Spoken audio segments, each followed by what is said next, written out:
Stock మార్కెట్లు భారీ నష్టాల్లో ట్రేడ్ అవుతున్నాయి. సెన్సెక్స్ 800 పాయింట్లకు పైగా నష్టపోగా నిఫ్టీ 250 పాయింట్లకు పైగా లాస్ అయింది. ఇండో అమెరికా వాణిజ్య ఒప్పందంపై స్పష్టత రాకపోవడంతో మార్కెట్ ఒడిదుడుకులకు లోనవుతోంది. యుఎస్ ఇండియా వాణిజ్య చర్చలపై ఇన్వెస్టర్లు స్పష్టత కోరుతున్నారు.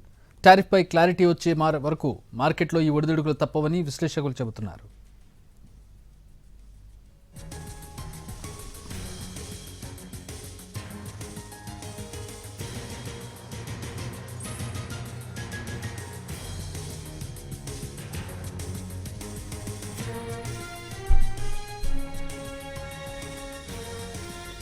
స్టాక్ మార్కెట్లు భారీ నష్టాల్లో ట్రేడ్ అవుతున్నాయి. సెన్సెక్స్ 800 పాయింట్లకు పైగా నష్టపోగా నిఫ్టీ 250 పాయింట్లకు పైగా లాస్ అయింది.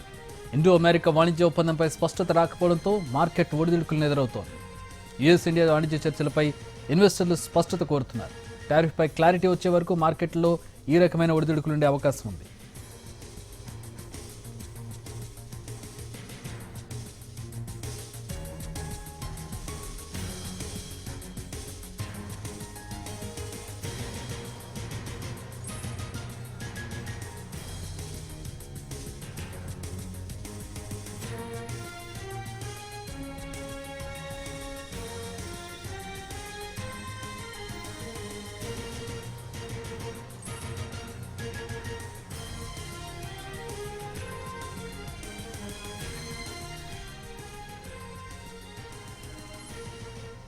స్టాక్ మార్కెట్ ఒడిదుడుకులను ఎదుర్కొంటోంది. టారిఫ్లపై క్లారిటీ రాకపోవడం, చర్చల్లో క్లారిటీ లేకపోవడంతో ప్రస్తుతం స్టాక్ మార్కెట్లో ఒడిదుడుకులను ఎదుర్కొంటున్నటువంటి పరిస్థితి. స్టాక్ మార్కెట్ విశ్లేషకులు నాగేంద్ర సాయి జాయిన్ అవుతున్నారు మనతో పాటు. నాగేంద్ర సాయి గారు, వెల్కమ్ అండి. ఎట్లా అనాలిసిస్ చేస్తారు దీన్ని?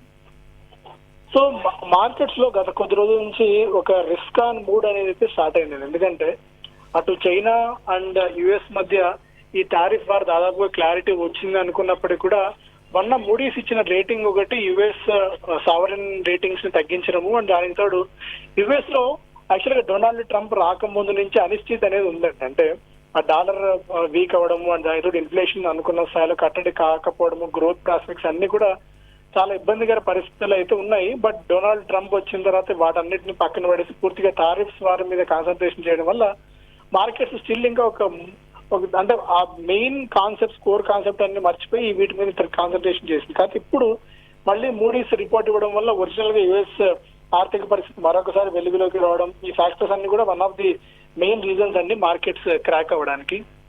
Okay, thank you very much Nagendra Sai గారు.